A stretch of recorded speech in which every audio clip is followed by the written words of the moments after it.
final step of this methodology is, as we said before, one of the main challenges is how to handle tolerance.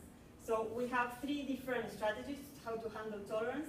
The first one and the most important one is how the geometry itself helps lock the piece in place.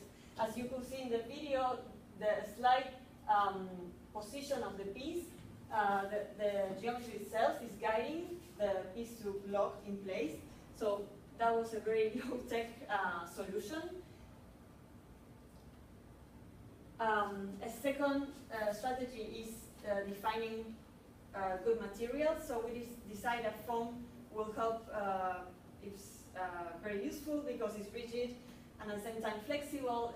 So rigid because it helps the structure perform, but at the same time it's flexible enough to handle some tolerance. And at the end we define a detailed solution that is smoothing edges and helping the piece not overlap so it's more easy to assemble. And then these are some pictures and some videos of the final assembly. Sorry, it's a little slow.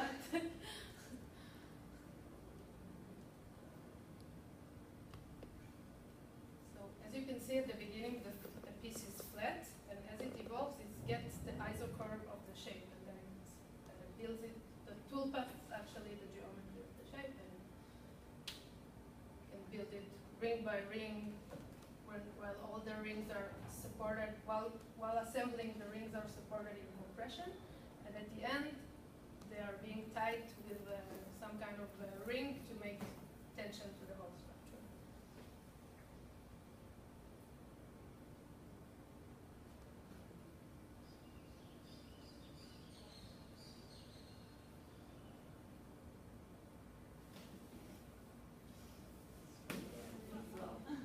It's not counted in our times.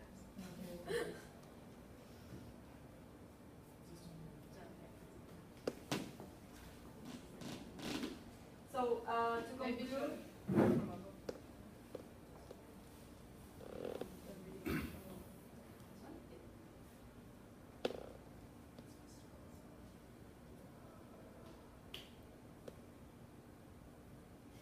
Thanks.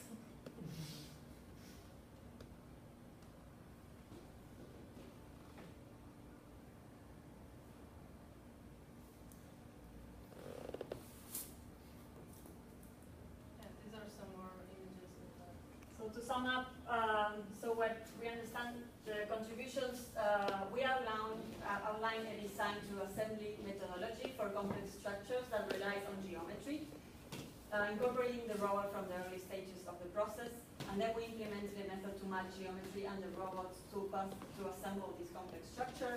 And well, this is a very wide.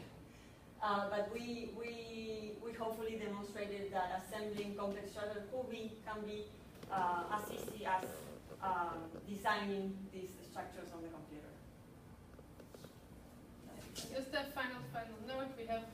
We know that, of course, the question of scalability will come up. So these are things that we are thinking of.